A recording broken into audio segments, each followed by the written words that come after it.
Good evening, everyone.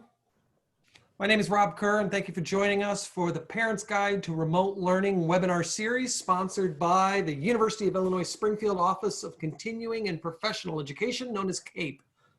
CAPE offers a variety of affordable non-credit online programs that can help you increase your skill set in just a few weeks.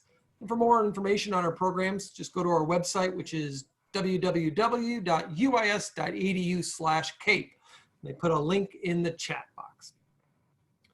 Central to what CAPE does is helping higher education instructors and K-12 teachers to strengthen their online teaching skills through what we call the ION Professional E-Learning Program. And over the past year, nearly 2,000 instructors from 75 institutions have become better online teachers by participating in our programs. This is what we do, and we are honored to now direct this expertise to support families with children that are learning remotely. Tonight's topic is finding support when you need it. We will discuss how to support our remote learners and where to turn if a child struggles. A few housekeeping notes. During the presentation, all participants will be muted. However, we really encourage you to ask questions or post your thoughts using the chat function. Also, we will reserve time at the end for question and answers with the presenters. This webinar is being recorded, and all the presentations in this series, including speaker slides and the resources discussed, will be available on the CAPE website, uis.edu/CAPE. I encourage you to go to the site and complete the parent survey you'll find there about your experience with online and remote learning. I'm excited to introduce the incredible panel of experts who have joined us tonight. They include a school principal, school district leaders, and university researchers. These are professionals who are on the front line of this unprecedented educational situation we are experiencing due to COVID-19.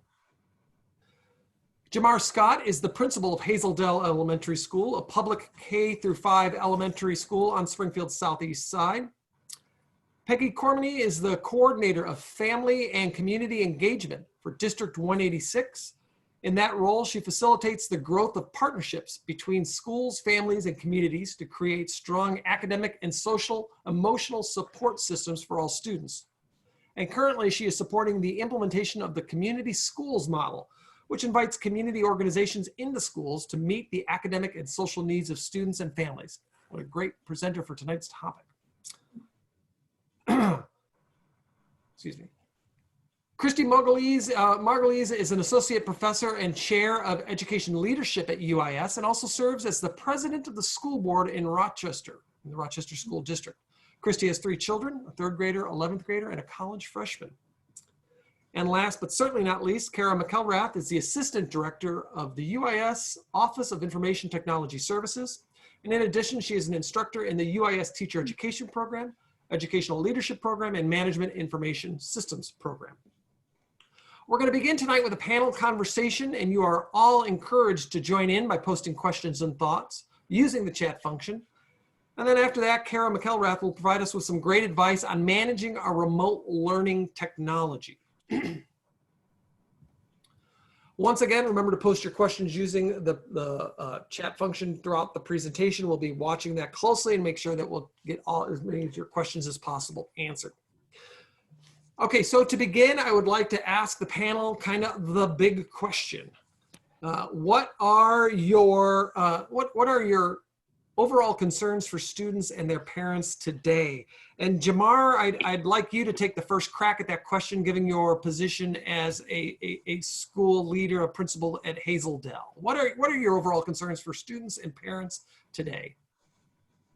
Well, as we all know, parents are students' first teachers. They learn their letters, they learn their names, they learn to count, they learn all of these essential skills from their parents. Also, once they start school, a lot of these skills, the new skills that they're learning, are reinforced by the parents. As a result of this pandemic and many families and parents being essential workers, parents don't have the time to put the energy into their students' learning that they really need to be successful. So what we normally would see as a summer slide from June to August, when we come back to school now, let's say if the gap was here, typically what we're seeing now is a gap that looks more like this at the beginning of a school year, because there are some families who are able to still dedicate the time necessary to assist their students with their learning. And then you have parents who are working all night. So they get off work at 7, 8 in the morning. They need to get their children online, but they still have to rest because they have to get back to work. So it is a very difficult challenge to overcome if you are especially a single who is an essential worker who is working extended hours. So those students who are growing up in those homes don't have as much support as students who do have parents who are home and are able to do those things. In addition, even the parents who are able to be home, they didn't learn this way. Mm-hmm. They didn't learn digitally. So there comes a level of frustration with just one trying to navigate technology. Then once we get through the struggle of navigating the technology, is navigating how to best help a student be successful in this remote learning context. So just the overall achievement of students is my largest concern. And for parents, is how do they do this given their particular set of circumstances? And it's not just particular to those students who, have parents that are essential workers. There are, homemakers at home who are struggling with, remote learning. You got 2, 3 kids on the computer at the same time. They all have questions. And, sometimes parents just don't have the answers, no matter how educated they are. Sometimes parents just don't have all of the answers. Great point. Great point. Peggy, what about from the district standpoint? What are your concerns that you see, coming at it from that district perspective? I think I agree with what Jamar has said so far, and I worry about the roles that now that my children are home, what is my role as the family and what's my role as the teacher? Because those roles have changed, coming with just say attendance and behavior. They're at home now, and this, it's not the same as when they were going to school. In the first couple of weeks, we're trying to help our families do that, help their children to be independent, do those schedules and routines and problem solve. And a lot of those routines, I think the students are missing, and the parents are missing, and the teachers are missing, because I think you mentioned too, Jamar, the parents who work from home, or we have teachers who are working from home who have little ones in the next room or big ones, and then they're teaching online. And if they're like a middle school or high school teacher, they're teaching 7 classes every day. It's just a little bit different. You just have to switch your roles around, and it's a hard balancing act. The other thing that we think about a lot is the tech access for internet access. We've provided a lot of hotspots for our families. We just, I think, was it Jamar, our 3rd round of hotspots to our district. There are areas of town in Springfield that are dead zones. So it doesn't matter if we give you a hotspot. And then we also have staff members who do not have access. They may live in town or around town or somewhere, and they won't have internet. So that internet access is a big concern when we're talking about this remote learning. Good point. Yeah, the internet is we kind of assume that everyone's got high-speed internet access, and we know that's not the case. But I hadn't even thought about the fact that that even a hotspot might not serve some students, that if they're, and we all know there's dead spots in town. We've all experienced them. So very good point. Well, and can I add on to that? Sometimes we have families that have 5 children and the parents are online at the same time. So that drags it down. So there's lots of things that we have to think about, because maybe a child or a student would be online and then they drop. And then we have to figure out on our side, well, are they absent or is it because of internet connectivity? Sometimes you don't know. And then that causes it causes a domino effect of, again, are they absent? Are they tardy? So we give grace a lot with our district. I know Jamar will echo that with me. We're just all learning. Sure. I like that term, give grace. I know what you mean there, but I think it also has multiple meanings. If we just all have a little grace, with everyone, we can get through this a little bit. Christy, you've got just a great perspective, being a college instructor or researcher kind of in the higher ed sphere, but also as your position as in that leadership for that Rochester School District, as well as, of course, a parent. So how would you respond to that question? What are your concerns for students and or parents through this situation? Sure. Yeah, I'm trained as a teacher. That's what my bachelor's degree is. And I taught for many years and have a degree in administration too. So I understand the administrator's perspective. And right now I'm serving on our school board. And I think one of the things that I come away with a lot now is because I hear from parents often as a school board member.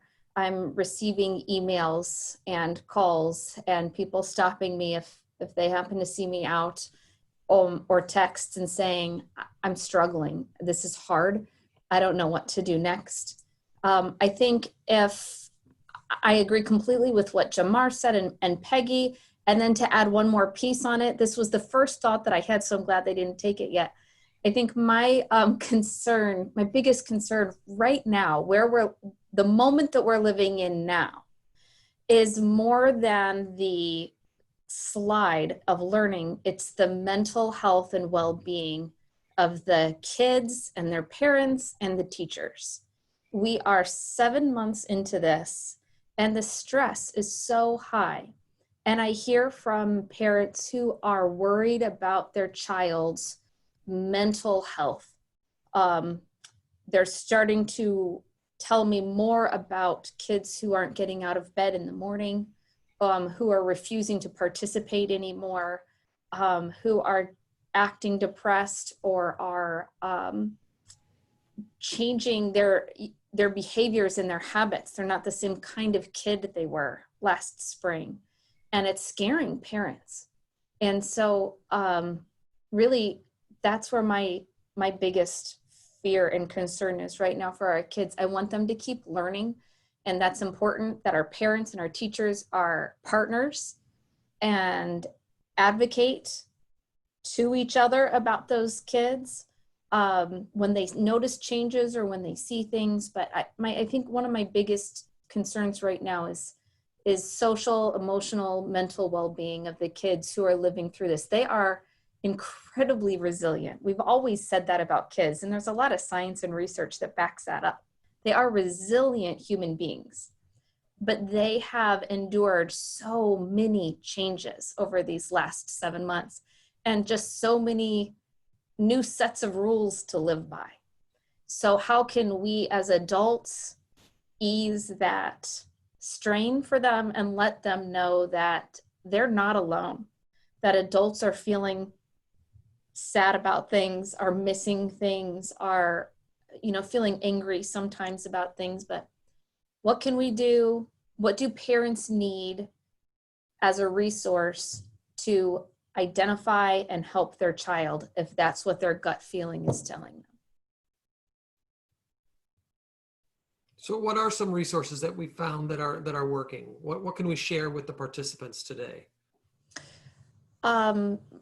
I'll start, and then maybe Peggy and Jamar can add in with what they know. I know that there are, number one, if you notice some major changes in your child that you believe may be an indicator for depression or anger, you need to speak up to someone.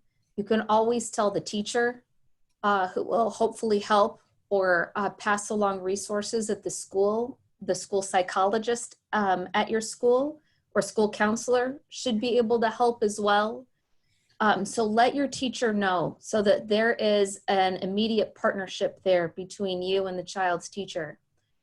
If you have a primary care physician, let the primary care physician know, call that office and answer their questions. There'll be a series of questions that you can answer. And number one, maybe it'll relieve you because the questions they ask, you might realize, well, we're not there yet. You know, I'm seeing a change, but we're not there yet. So that would be great. Or if those questions lead you down a path where you say, yeah, this is definitely, I'm answering yes to a lot of these. Your primary care physician, your doctor should be able to will direct you to the right resources. If you don't have a pediatrician or primary doctor yet in your children's health and well-being circle, add one if you can, if you're able to. Call the SIU here in town, Health Services, Springfield Clinic. Almost all offices are taking new patients right now to help kids in the area. So call and see if you can get one. If insurance is an issue, there's a couple other options that you can try. The Children's Center, which is located at Memorial Hospital on their campus now at that hospital. The Children's Center will be able to help you. They have child and youth services. There's also the Lincoln Prairie Behavioral Health Center, and they can be a resource as well. So no matter what your situation, there's somewhere you can reach out. Start with a teacher, call a doctor, or check with the Children's Center or the Lincoln Prairie Behavioral Center to see what you can do for your kiddo and what resources there are for you. Yeah. In addition, there is a community service hotline, so to speak. Everybody is familiar with dialing 911 when they need like police or fire department assistance, but you can dial 211 for assistance with, pretty much any community service need you might have. What will happen when you dial 211 is you'll explain what your needs are, and they will either give you contact information for the resources that can assist you, or they will connect you directly with those resources. So, you don't even really have to know who to call, but if you dial 211 and say, this is my problem, this is what I need, they will give you resources directly to help you in any of those situations, whether it be mental health, concerns, whether it be food, you need food, they could direct you to pantries and other services that might assist with that. Pretty much if you need financial assistance with utilities, they can direct you to services that can help you even in those ways. So you don't even have to have the answers. Just remember 211, just like you remember 911. Just remember 211, and that would provide, those supports that, you need within the community. Also, I don't know if everyone is familiar with the new Facebook group that's kind of helping lots of people in the Springfield community, but it's called Springfield Families Helping Families. It is a, wonderful site. And, people can put out there, I'm in need of X. And typically within a very short time span, someone from the community says, I can help you with that. So, join that Facebook page also, because it is, it has proven to be an excellent resource, even for families at my school. So those are the two resources that I know of. And I'm going to hop in here for a second, if you don't mind, even though I'm the tech girl, it's not really my turn yet, but this is what I hear at the help desk all the time. I'll ask them, like, did you wait until there's smoke coming out of your computer before you called for help? Like, what didn't urge you to reach out for help more? And I always hear people say, well, I figured, you guys were busy, or there was someone who needed more help than I do. But I think what we all need to understand is there's not a limit to the number of help and resource. It's not like you're sitting at the dinner table and there's one piece of pizza left and all 7 of you are looking at that last piece and you're wondering who's going to get it. we don't run out of help. We don't run out of support. We don't run out of resources. So don't feel like we need to wait because somebody needs it more than we do. The help is out there. We all need, and we're in this together. Like we all need to reach out and take advantage of the services because that's why they're there. So I don't want anyone to feel like, oh my gosh, someone may need this more than I do. We all need the help. We all need the support. So let's take advantage of it. I love it. Peggy, what about you? I want to make sure you have a chance to respond on the resources side of it from the district's perspective. What would you point someone to? Up, you're on mute, Peggy. Okay. Well, we did a survey about a couple weeks ago, and we developed a series just similar to what we're doing here, but it is all around the social emotional needs and tech, of course, Canvas, because that leads to a lot of frustration. So we are having our second of our series tomorrow night, and it is on Canvas for families and parents. And it's kind of a flipped version where you watch a video about Canvas, but then we'll be online to ask questions or answer questions that parents will have. And then we'll have 2 more series, helping your student with stress during remote learning. I don't know, can I share the screen and show you the flyer? Yes. Let's make sure that you're listed as a host, which you should be. Sorry, my cat's trying to get Ah!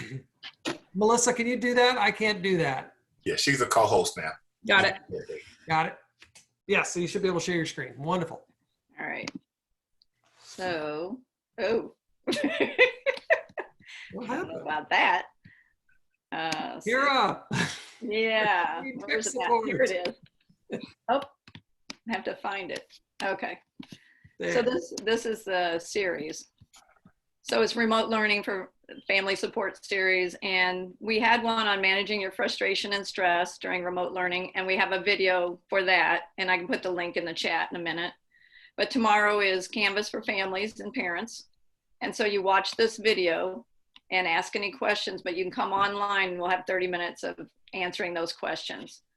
And then next week, we'll have support your student emotionally during remote learning. And I that's, love that. So glad you guys are doing this. yeah. And like we're doing here tonight, they'll be recorded and you'll be able to watch them, and they'll be on our YouTube channel for District 186 and also channel 22.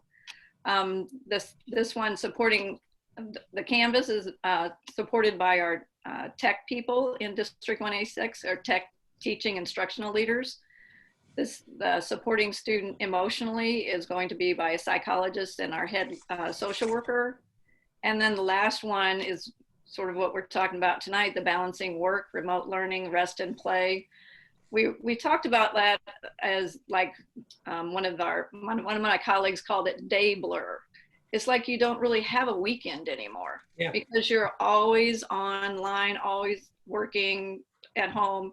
There's no delineation on our week. So we've asked Dr. Nicole Florence with Memorial to do that session for us.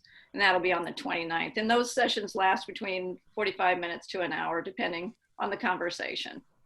So we are doing those at the district level for families and teachers and anybody who wants to join on. Because with FACE, it's teachers, community, families, everybody joins in on the conversation. Excellent. The other thing I would say, go the other thing I would say for any school district is check out your school district page. Yeah. Because we all have information on there. We have a return to learn, and it's got, Canvas information, remote learning, the mental health piece is on there. Just check out your school pages if you can, if you have the technology. Sorry. Great point. Good reminder. Sometimes we forget the easy things, like go to the district page and see what's there. Mm-hmm. Yeah, there's a lot of resources there. I'd also say that if your child has an IEP, an individualized education plan, there's and receives any special service at the school that might not be happening right now in person because of a school closure, if they're doing remote only, there's a chance that a health insurance, if you have a health insurance, that your health insurance may be covering some of those IEP needs, speech therapy, OT, PT, a variety of things. So I'm not sure that a health insurance would cover all of it, but there are some that health insurances are willing to cover right now for an amount of time, with an evidence with that IEP that says that there is a need for that child. So then you might be able to still get some one-on-one help, socially distanced with masks, but that face-to-face that your child might need. Very good point. So in preparation for this webinar, I went through some of the results of the parents survey that we've had, and we've gotten a lot of great responses from parents, and several expressed concerns about keeping their children organized and engaged while learning remotely. One parent wrote that keeping track of assignments and due dates is overwhelming. What about those parents? How, and I think maybe Peggy, the webinar series that 186 is doing, is probably going to be a direct help with that. I think maybe Canvas and what's in there, but how can we help parents to balance some of those things that they're maybe not used to being as a big a part of, of everything that student is doing throughout that work day? What advice would we have in that situation? Can I take that one first? I think the one big piece is families have to realize that we as schools and school districts are here for you.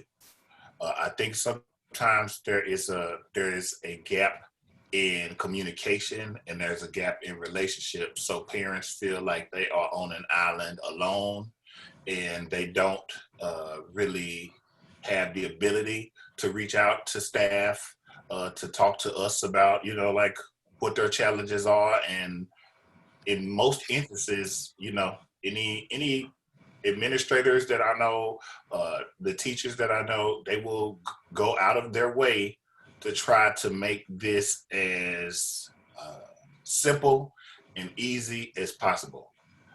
And you have to call your schools. Like, you have to call your schools, send a message to the teacher, ask them, I don't know which communication platform schools are using. We use Class Dojo. That's a very easy way to send a message to someone and say, what was the assignment? And the teacher may say, look back in Class Dojo, yesterday at 3:45 p.m. and there the assignment is. So, some of it is, you don't necessarily have to remember everything. We do realize that life is crazy for a lot of people, schools included, because we, what parents, we talk about extended parents grace. I think schools need grace too, because none of us went to school to provide education in this way. So this is a tremendous paradigm shift for us. That's even at the college level. Like, the college professors didn't go to school to teach students remotely. There may be some, but the gross majority did not. So, it's a learning process for everyone. We don't have all of the answers, just like families don't have all of the answers. But I think if we work together and keep lines of communication open, it will go a long way to alleviating some of that stress. That's an easy one. We can tell you what the assignments are. Like, you don't have to memorize those and do dates and all those things. In most cases, if you are familiar with the electronic platforms that your schools and districts are using, most times that information is located in one of our, our website or somewhere, Class Dojo, Canvas, it'll be in one of our platforms so that you can refer back to it. So, feeling like you have to put everything here along with the grocery list, and I gotta cut the grass and I gotta pick up this and they gotta practice at this time. We can help with that. And I don't think that's something that we find as a difficult thing or something that is a nuisance. We're here to support families. That's what we do every day, and children. So allow us to do that. I'm reading one of the comments on here from one of the participants who said the 7th grader is currently working on 27 assignments that are supposedly missing in addition to the daily load that he has. And that, I mean, that's a real concern. Somewhere, something isn't meshing up, you know, so hopefully you may have already done this, but hopefully a call to the teachers. It's 7th grade is probably multiple teachers. So maybe an email to all of the teachers saying, what can we do here? Because this, I think we can all agree, this is at an overwhelming number right now. That's the kind of number where you just feel like you're drowning and you're not moving. You're not going to move forward. Right. So where's my priority? What would you like me to work on first? What is the first thing that you would like my child to get done? And I will make sure that's where his focus is for now. So ask those kinds of questions to the teachers. And then bouncing off what Jamar said, the teachers weren't trained to teach like this. They have had some professional development depending on the district. Most districts have done some kind of professional development for teachers to understand how to teach remotely.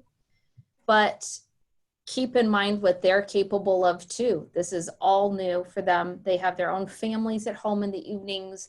They're thinking about their own health and the kids that they have that need to get things done. And some of them, you know, at the younger grades, they may have 20, 25, 30 students, but at the older grades, they may be balancing 130 students in multiple classes during the day. So they're trying to watch all of those. So it is so much about communication and then patience and grace, because this isn't how kids learn to learn. This isn't their top method for learning at all. It's not the way teachers have been trained to teach. And as parents, this is new and stressful for all of us. So I think one of the big questions is he or she okay? Is my child okay? Are we okay? And then where can we start? What can I start with this child? Where do we begin and find the answer to that? Can I jump in there? Mm-hmm. Because I also want to say that communication is so important. And I know in the spring that came out loud and clear that there was too many different types of communication. So we have tried to work on that in our school system, and I'm sure all the other school systems have. And I have heard the comment about different assignments in different places, and so has our superintendent. She runs a student roundtable with high school students, and so she gets to hear from the youth as well as the parents, as well as the teachers, as well as, you know, everyone. And I think it goes back to what Christina just said. We're all learning this. And I think it's going to take a little while to level out for the students. But I think Randy is in the chat. You just keep talking to the school and talking to your teachers. And if you need to talk to someone else, talk to them. But we do want to hear your concerns, and we do want to, well, get it right. I don't know if we're going to get it right, but try to do the best we can for you and with you is what I would say. But communication is so important for that. Very good. What about outside the classroom? What should parents be doing to supplement learning for their students outside of kind of the traditional reading, writing, and arithmetic kind of subjects? You know, do we have any advice for parents on what they can be doing to kind of balance that student's day between the academics and something else? I would say definitely make sure that your kids have breaks doing things that they enjoy. I think most teachers right now are at the elementary level specifically are implementing what we call brain breaks throughout the day, where kids kind of get some physical activity or engage in an activity that is purely recreational. And, you know, like getting those breaks is necessary because at present we're online for 5 hours. You know, we have a 45-minute lunch break and we're online for 5 hours of the day. So 4 hours and 25 minutes in front of a screen is not what's best for any of us, you know, but this is the context that we have, you know, to provide instruction in. So that's what we're doing. So make sure they get some time away from the screen and do something that they just enjoy, you know, go outside and play for a little while, like let them go out into the yard and, you know, fly a kite, you know, whatever it is that they enjoy, ride a bike, you know, ride a scooter, skateboard, whatever, get out of the house and do something that they enjoy doing, because that really is going to be necessary, you know. In addition to that, and I keep coming back to the academic achievement piece, because just because this pandemic is here, it doesn't stop the fact that next year you're going to have another set of more rigorous expectations to meet. So like one of the biggest, well, two of the biggest things that elementary parents can do is just make sure the kids read something they enjoy reading every day. Like, don't get out of the habit of reading, because when students get out of the habit of reading, we fluency, they lose comprehension. So like that is something, you know, like I'm not going to even give a specific time amount, because I know people like to turn those things into rules. But if we want kids to do something that they enjoy outside of schoolwork, you know, if it's a comic book, if it is, you know, a magazine, you know, let them find something that they enjoy reading, and, you know, kind of like cross-reference it. If they have a topic that they're interested in, have them read a book, then watch a YouTube video on the same topic. Have a conversation with them about, you know, like the common themes or the common facts that they're seeing when they read, as well as when they watch these videos, because there's a lot of wonderful information, you know, online also. So, you know, don't stop. Make sure they also know their math facts, you know. Once they get to middle school, algebra becomes pre-algebra and algebra. They are realities. And as a former math teacher, if you can pass algebra, you can pass every other course in mathematics. So like making sure they have those foundational skills, those building blocks as they go forward, is going to be crucial for them. And, you know, like time has to be made to kind of check in, you know, and I'm not saying that has to be every day. Maybe the only time you have is Saturday at noon, right? So Saturday at noon, do a 20-minute check-in with your child, you know, just see how they're doing, you know, like how are they doing with their social emotional needs? How are they doing in school? Is there anything that's like extremely difficult for you? You know, like ask the questions, don't assume because they're not, you know, saying anything that they're okay, because they may not be okay. Right. Kids live in an adult's world. So they get overwhelmed. They're emotionally drained sometimes too, just like we are. So like Jamar said, ask those questions.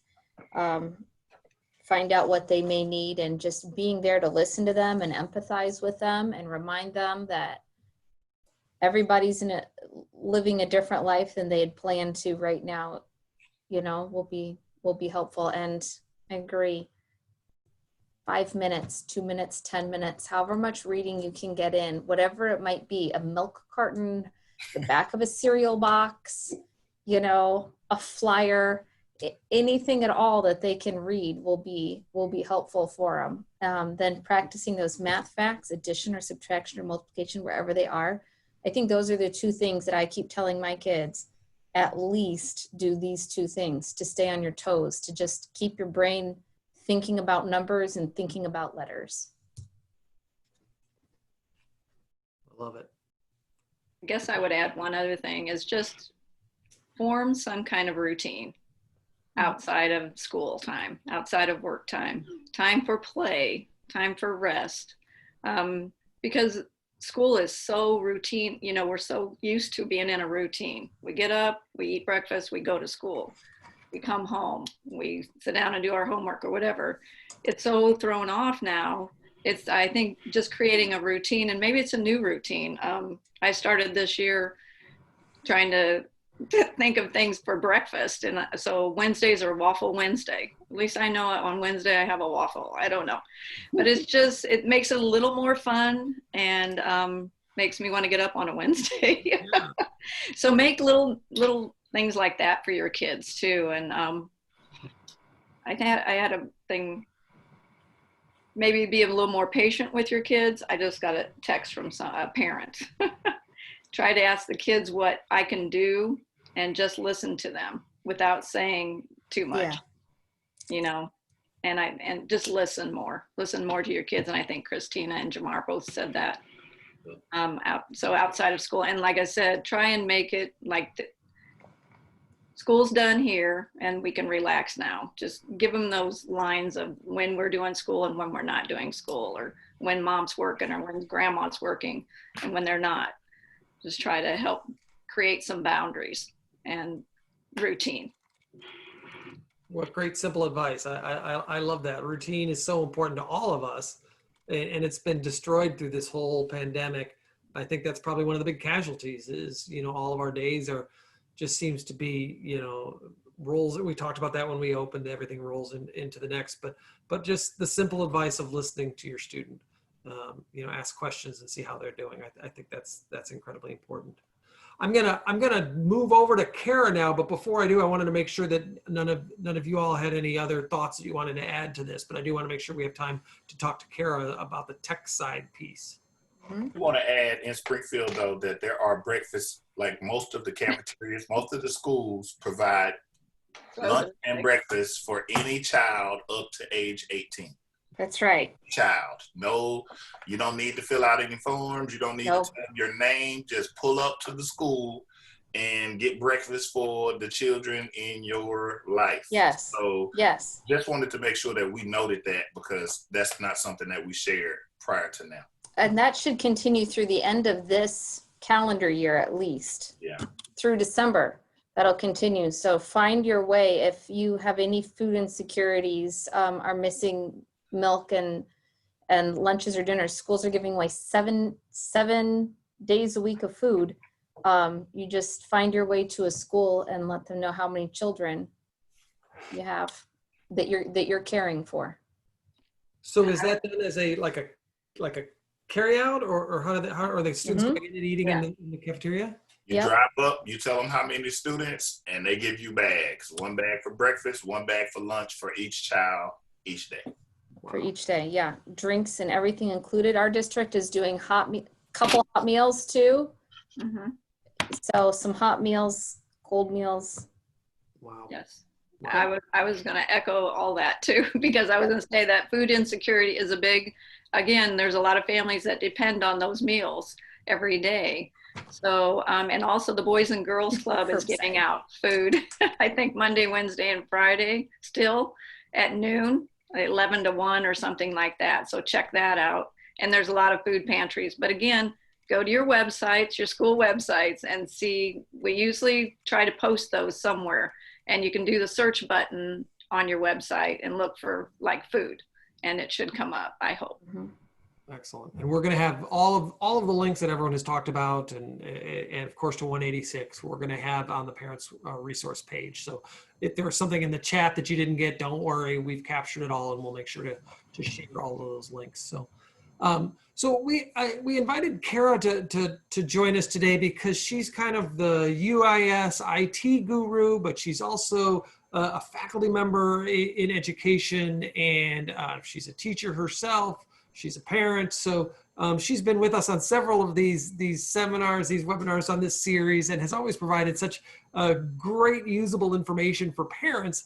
And when we were talking about this topic, we wanted to make sure that we spent a little time talking about the tech side, because all of this can go off the rails if you have a tech issue at home that because you're not an IT professional, you may not be able to handle. So Kara, I just kind of want to give you the floor and have you share some ideas and tips that you might have for parents that might run into some of these, or grandparents, of course, that might run into some tech issues at home, and how they can overcome those barriers. You bet. And you guys, I feel your pain. Like, I have my bachelor's in elementary education, so like I'm trained to be a teacher. I have a master's in instructional technology. I have a graduate degree in how to teach and learn with technology. And we barely survived the first day of school at my house. I am not kidding. And it was only 3 hours long. Like, we went 9 to noon and 12 o'clock hit, and I literally chucked beef jerky and string cheese on the kitchen table. I said, grab a snack and a Nerf gun. We're headed outside. Like, I didn't think we were going to make it. So for those of you that are struggling, like I am right there with you, even with all the tools and the experience that I have. So this is tough stuff. It is not for the faint of heart, that's for sure. I'm going to go ahead and share my screen here. And these slides are all going to be available to everybody. So Rob and Melissa are going to post those for us. But I just kind of want to run through some tips and tricks. We're going to talk about tech support in general, device maintenance, what to do with slow devices, what to do with slow Wi-Fi. I know everyone has different kinds of devices. So whether you're running Windows, you have a Mac, if it's a Chromebook, if it's a tablet, if you're using a phone, if it's personally owned, if it's school owned, all of those kinds of things. We're just going to kind of run through some resources here. And again, not that we can do all of this technical troubleshooting in the last few minutes of the session, but that's why these resources are going to be available to you so that you can pick and choose, just the pieces that, that fit your needs. I wish I had all the answers, you guys. If I did, if there was a book that told us as parents how to do all this, I would have already bought it. I'd have bought you all copies. I'd be passing around. I wish I had all the answers. But, what I do know is that we can do this. It's not easy. Growth is never easy. And we can do this, but we can't do everything. The reason we're struggling is because that's what we're trying to do. We're trying to teach and be parents and be grandparents and work full time and do all of those things. And they simply can't all be done at the same time. So grace and grit, that's how we get through this. Technology often makes that better and technology often makes that worse. And I am well aware of that. I wish that technology was the answer to all of our problems. Like Peggy mentioned, 3 waves of, giving out MiFis to students. I wish that was the solution. Just get a device and MiFis in everybody's hand and life is good. And we all know that is not the case, although I wish it was. But I do want to share some resources with you. So some general tech support resources, if you have a Windows computer, if you have a Mac, or if you have Chromebooks, these are their specific platform websites. They have remarkable support. So they have a knowledge base. It's like a Google search. So you can specifically search for whatever device that you have. So depending on your device, I encourage you to check out those links. There are also what I consider general issue resources. So regardless of the device, you have a specific question, you couldn't get help on that support site. These tools are all tools that I use on a regular basis. And by regular basis, I mean every single day of my life. That series of books, Dummies, I have Cooking for Dummies, I have Coaching Soccer for Dummies, I have all sorts of those Dummies books. They have a website that is technical issues as well, hardware and software, fantastic. Tech Guy has a forum, again, that's searchable, so you search by keyword. Reddit is super popular, but I'll give you a heads up, their search function is weak. So I rarely go to Reddit and just type in the search. What I do is go to Google and I just put Reddit at the end. So if I'm having trouble, for example, my Wi-Fi slow, I'll type in slow Wi-Fi Reddit. And so that way Google knows I want the answer to come from the Reddit search engine. And so it'll help me with that. But these are all tools, again, that I use every single day for an assortment of tech issues. A lot of our students are learning remotely using Zoom, using Google Meet, or using Skype. So these are the support links for each of those tools. Guys, these companies have invested resources like crazy into their tools since March. I have never seen anything like the influx of resources that these 3 companies have gone through since March to making sure that these platforms and these tools can be used by K-12 education. It completely floors me. Their support tools are the best that I've ever seen, and I've been in this field a ridiculously long time. So if you're having issues with any one of those things, you're dropping in and out of Zoom sessions, you can't get your screen to share, your mic, camera aren't working, these are great tools to take a look at as well. Now, some of the problems we have is that we just have slow devices. So here are some tips for things you can take a look at if your computer is just plain slow or slower than it used to be. So some tips and tricks for how to deal with that. Specifically for what to do if it's Windows, what to do if it's a Mac, what to do if it's a Chromebook. So it kind of walks you step by step through different things you can do there. And then Wi-Fi is another issue. You may have a rock solid device, but your Wi-Fi is weak. And sometimes it's not that our Wi-Fi weak. Sometimes our Wi-Fi is awesome. It's just like, as somebody mentioned, now you got a bunch of people on it. So for example, I feel about my house.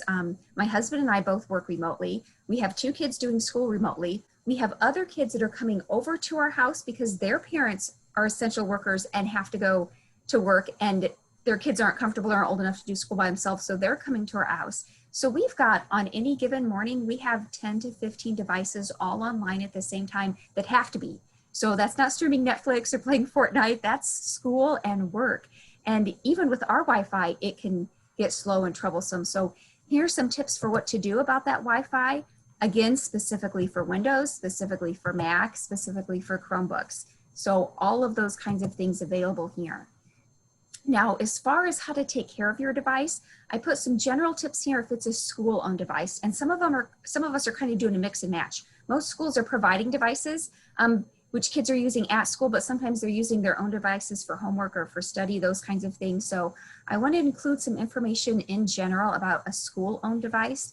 But one thing in particular that I want to point out for sure is to contact the school district if you have any trouble with that device, because they're the ones that are going to be the best at fixing it. A lot of the school-owned devices, they have locks on them so that there's only so much troubleshooting that you can do, and that's intentional. So, you know, even if you have a tech background or, you know, somebody in your family does, please reach out to the school and have them fix it for you, or at least give you some tips, something like that. And then again, more specific device maintenance, if it's Windows, if it's Mac, if it's a Chromebook, if it's a tablet, some things that you can do to help longevity-wise, keep your device lasting, working longer, making it through the day before the battery runs out, you know, all of those kinds of things, some tips and tricks specifically for each of those kinds of devices. And I just kind of want to wrap up. I want to give us a few minutes for questions too, but guys, I look at this picture of the dogs and someday I'm the big dog and some days I'm the little dog, right? Like we're all going through this together, but it feels different, and it feels different some days and it feels different other days. And it does depend on who you ask. And to be honest, I think it depends on how we ask. And that's hard. You know, sometimes we're already stressed. You know, we've had a long day at work. We've had a long day helping our kids with homework already, or school already, or whatever the case may be. We're taking care of parents and grandparents. And sometimes it's hard just to get the question out and get those answers. You know, Christy mentioned some parents who are legitimately worried about their kids' mental health. And I'm right there with you. And I have 2 boys. One of them, I swear, tells me every thought that crosses his mind.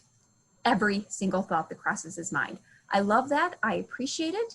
I know way more things about what an 11-year-old boy thinks about. The other day, he came up to me and he goes, "Mom, do you think there's anything funnier in the entire world than farting?"